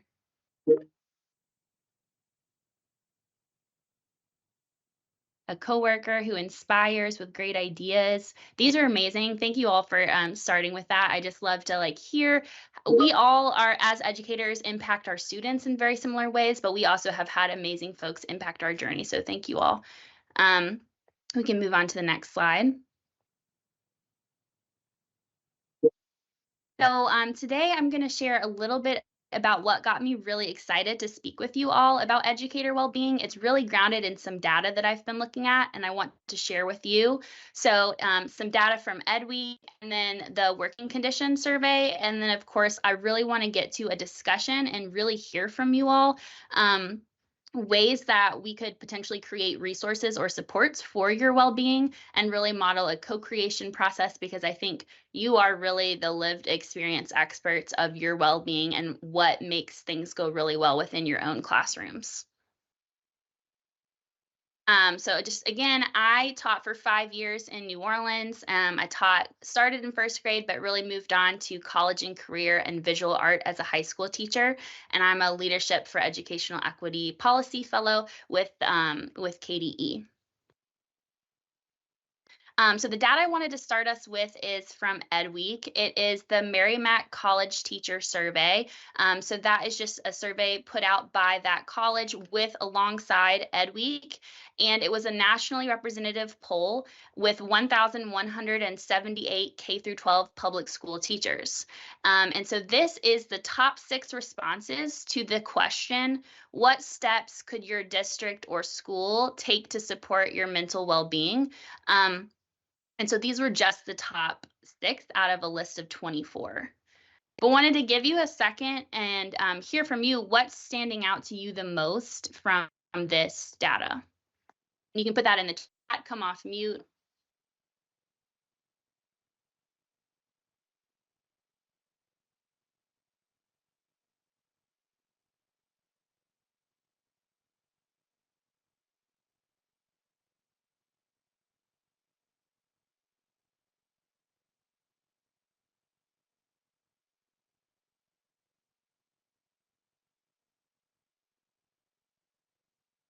I'm the worst with wait time. It makes me very uncomfortable.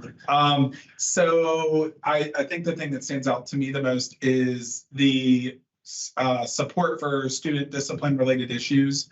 That's something that is, I think, in just classrooms that I've visited and on teacher TikTok and all of the things, that's an obvious national issue, not just a local or state issue. And I think there's a big opportunity in terms of informing parents a little bit and bridging that gap between families and students in more creative and relevant ways for them.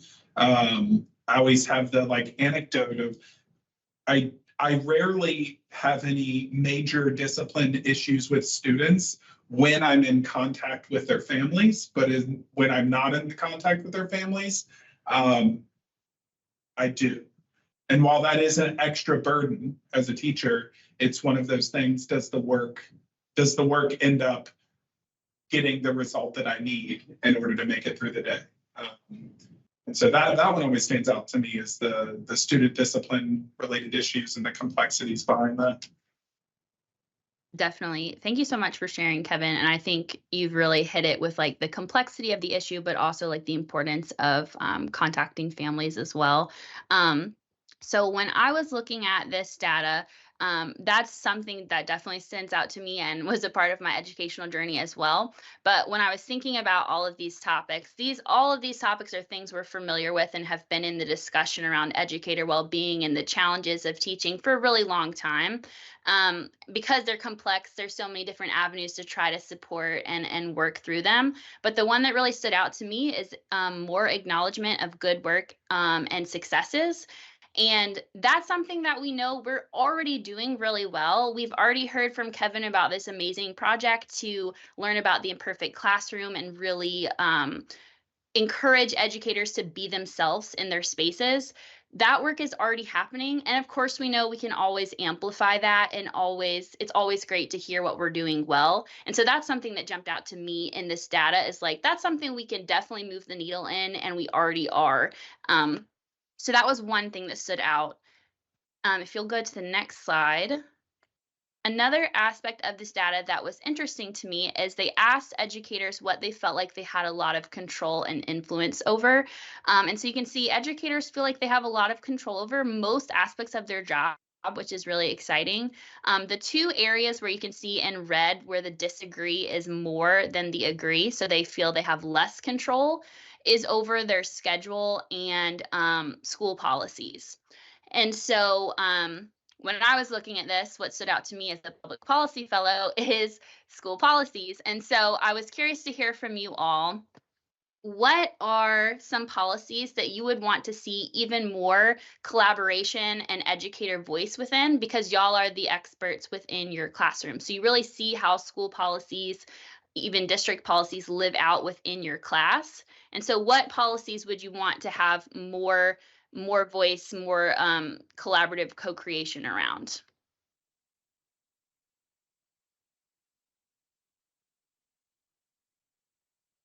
You can put that on the chat, come off mute.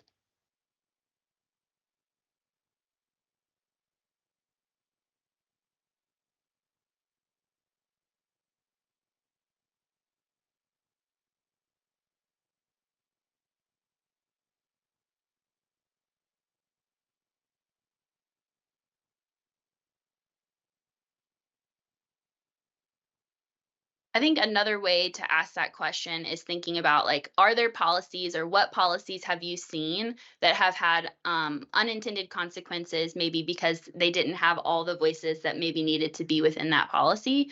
And are there any good examples that you can think of? I think Kevin already named one, which was student discipline. Like, as teachers, we see in our classrooms all the things going on, and we can see this policy is really hard to implement because of X, Y, and Z. And it's not that we can't implement it, but it's we need to have a greater conversation about how we can really make this work and make this successful for students in our spaces. So curious if you have any thoughts on other policies that could really benefit from educator voice and educator experience within the classroom.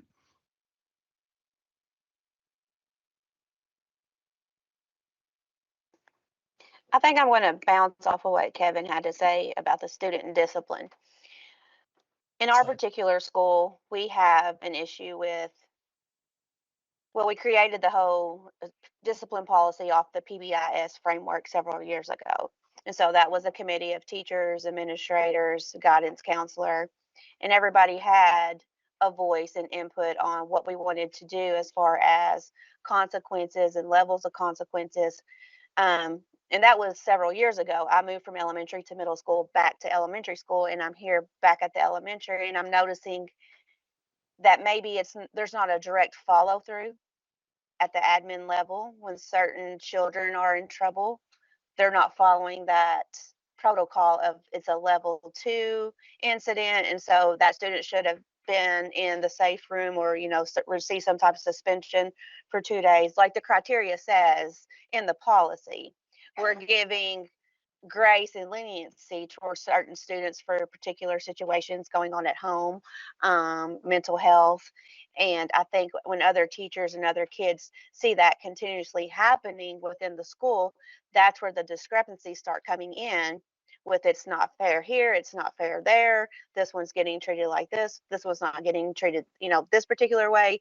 And then you've got the culture starts to diminish in how we are actually using our discipline methods here in the school. Yeah, thank you School-wide. so much. Thank you so much for sharing that, Mandy. I think you make a great point of like there was a lot of educator voice that went into these policies, but they also were created several years ago. And so like over time, you see the different challenges within the policies, you kind of see the pain points. So it is great to always have continuous voice and continuous like follow up in order to make sure that those policies are working. And we know discipline is like so challenging and can be subjective with everything going on. And so educator voice, we know is super important. So thank you, Mandy. We can go to the next slide.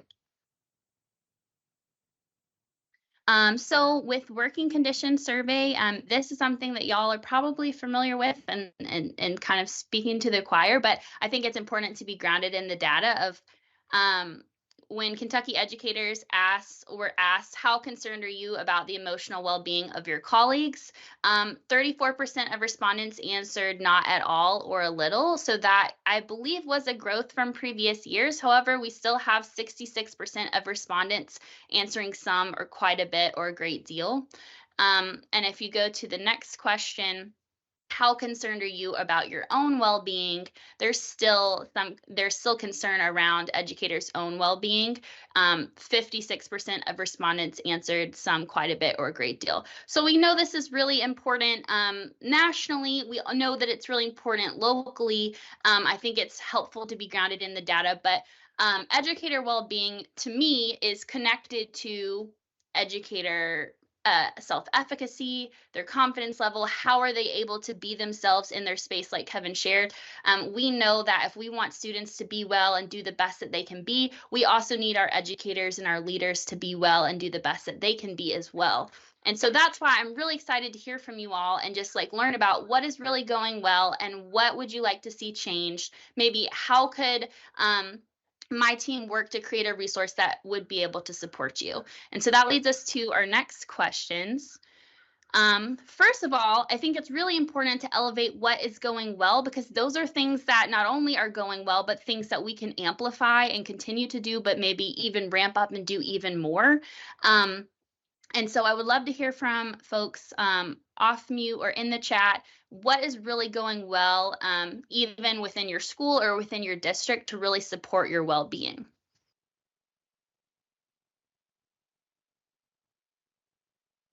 I really love this question. I'm going to speak about my school for a moment rather than my district. Boone County is a large district, it's a large district, so I'll speak about my school only. I think one of the most important things to support the well-being of a teacher, and this is kind of integrated into my Imperfect Classroom project, which is why I'm so excited to talk about it, is this idea that principals evaluate teachers not on some canned criteria, but rather on the student experience in the classroom. I think when my principal particularly, does an incredible job of valuing a teacher's expertise. She trusts her teachers. That trust is incredibly important for me personally, but I think it also builds our culture in our building, because while there are some instances where that may not be possible, where you have to, let me rephrase. My principal trusts and verifies. Like, she's constantly present in the building. She's going through it with us. She's pretty proactive in a lot of circumstances based on trusting her employees. One of the things that it kind of circles back to that behavior conversation, but I think more and more that we have become so data-driven. We use this term data-driven. It's like a teacher ick of mine when I hear someone say data-driven anything. But data doesn't always have to be objective. Sometimes you can use subjective data. Like it's still just as valuable. For the behavior issue, if I have a student who I know is exhibiting traits that I know are going to end up in a poor way, or that will end up in some bad, unwanted behavior, if I go to my policy and it says they must have done this in order to get this support, Well, then I'm being reactive in a situation instead of proactive. And then I'm getting to a point where like I need to be trusted in order for me to operate in my classroom the best. So I think my principal does a really good job, I think, of valuing me as a professional and other teachers as professionals, and trusting that we have the student and the school's best interest in mind when we make decisions. So. Yeah, thank you so much, Kevin. Trust is so important, not just in education spaces, but literally in all spaces. But what I'm really hearing is that your principal is super, super present and supportive, and really trusts you to do the best work possible, and that's amazing. Let's see. Carla is sharing that evaluating on the student experience is a really excellent point. Mutual respect and relationships. So really like also not only trusting expertise of teachers, but trusting expertise of students. Students know where they feel really valued and seen. And so I think that's a great point. Thank you for building on that, Carla. Other thoughts, like other ways that we should really elevate, amplify, do even more. These things are working really, really well.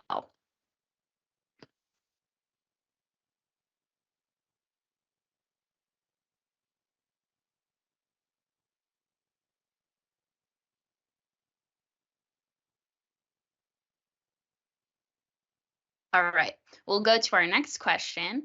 And our next question is really leaning into your lived experience within your expertise within your own well-being. So you know the strategies that might be really helpful for you that someone else might not know because they're not you. And so really wanting to learn from, in your experience, what do you think would be helpful to support your well-being, whether throughout your school or your district?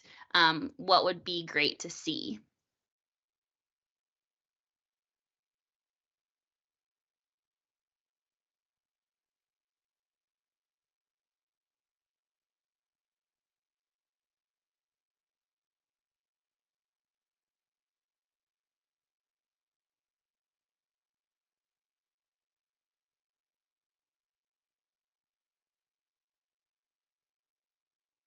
Awesome. Kevin saying a sick day doesn't have to be a physical sickness.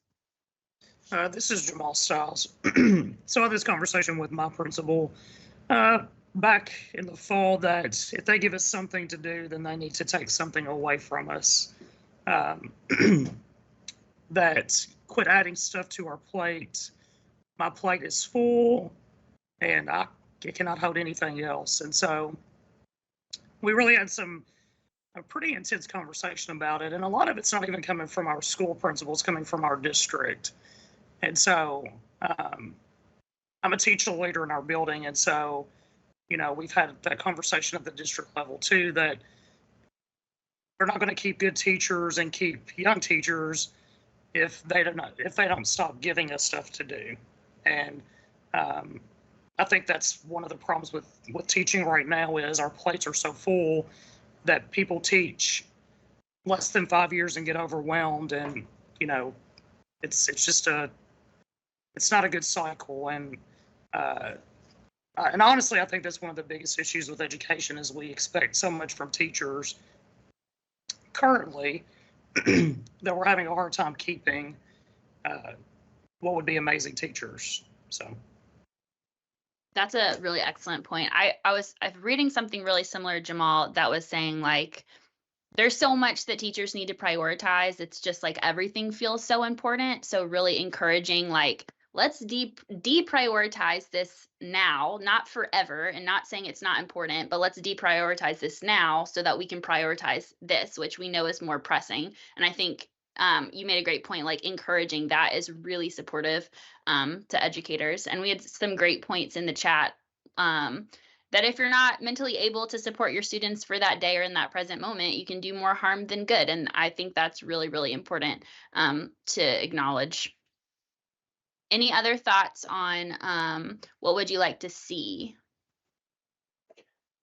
This is Chad Davidson in McCracken County. Every time we turn around, it seems like my planning period's being taken to cover a class, to help with this student, or to go to this PLC, or to go to this faculty meeting, or to go to this thing that the board office wants us to do. So that's a struggle to be able to use my planning time to plan challenging and excellent lessons for my students. So if they could, if the planning time could be guarded, so I wouldn't have to do it at 8 o'clock at night when I'm exhausted already, that would be helpful. Yeah, definitely. Like getting really creative around like, let's protect this. And if there are need for subs, like what are creative ways to fill these that can still protect planning periods? Excellent. I'd like, Yeah. I just want to say on that behalf, my school is really good about, with the sub shortage, they do offer a stipend if our class specials is canceled. The teacher earns $25 or $35 for covering that period if they don't get their specials class. And we also have our colleagues, the special areas teachers, have also offered at times to double up their classes. The physical education teacher will take on 2 classes at once and whatnot, in order for the teachers to be able to get their planning period. So just some different ideas there for your district. I think too, this was probably one of the hardest lessons for me to learn, because I'm somebody who likes to do everything, is the ability to say no. And to say no with you know, to something that you just don't want to do that may impact your mental health. And it took me 15 years to feel, you know, it was okay to say no, that's not good for me or good for my students. And I think that's something that a lot of us need to do. You know, if it's not elevating our profession, if it's not elevating our students in our classroom, that it's okay to say no. And I really think it depends on the situation that you're in, because some people will, you know, have retaliation or whatever the situation may be, which is unfortunate. But having that power to say no is, you know, is something that I think that we all need to kind of be more present about. And I will say that we're about to run out of time. We're supposed to end at 12, so not to rush you, but just to kind of for time purposes. Thank you. Okay, so Stacy, could you click all the way to the last question on this slide? And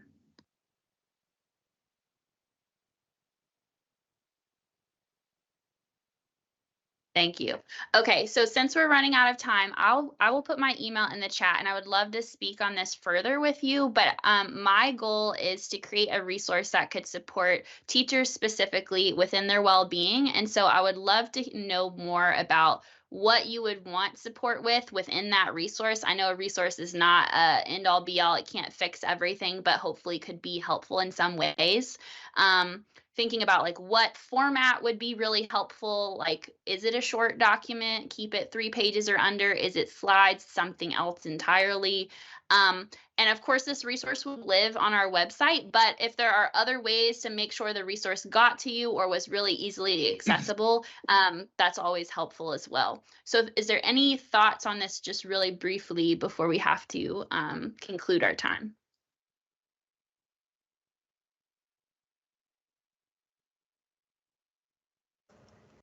I think this is a great topic, and I would love for you to come back again and continue the discussion, because you made a lot of great valid points.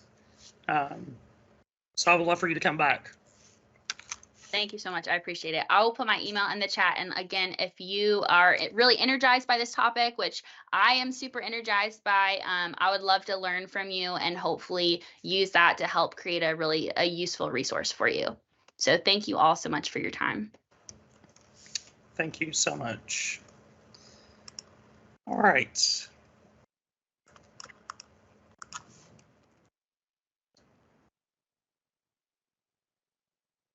So we are Teacher Advisory Council application process. Stacy, I think, is that right?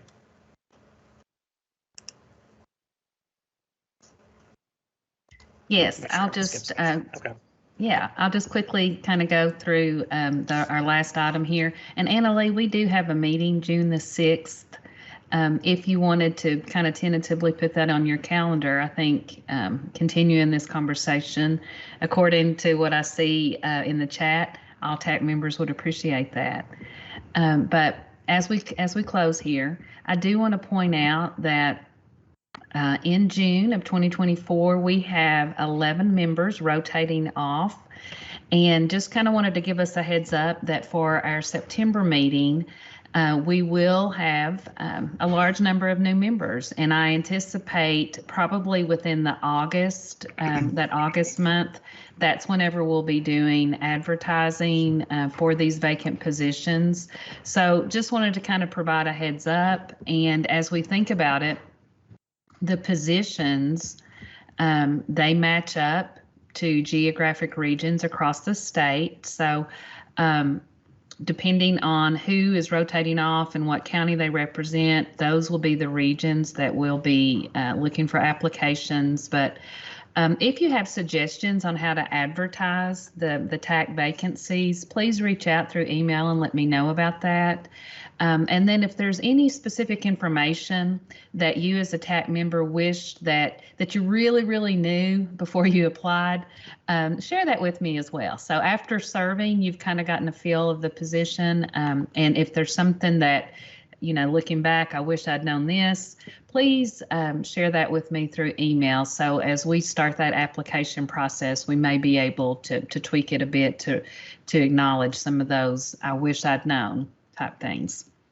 So with that, we have our meeting feedback form. Just like always, you've got the link there to complete that form, give us feedback about today's meeting, and then of course suggestions for our June agenda. Be greatly appreciated. And then that takes us to our June 6th meeting date. And then also for 24-25, we have set those meeting dates as well. You can see we've got September, December, March, and June, and I'll be following up with calendar invitations for those. Item 9, Jamal. All right. Well, it's been a great meeting, a lot of great content, great discussion. As always, I enjoy being with you all. Make sure you mark the June 6th date. That's when some of us will rotate off. That'll be our last meeting. And I've enjoyed being on the council for the last 3 years, so looking forward to that last meeting. I need a motion to adjourn and a second. Make a motion, Chad. Chad motions. I need a second. Oh, Who's second? Melanie. Okay, gotcha. All right, thank you all so much. I hope you enjoy the rest of your day, and I will see you in June.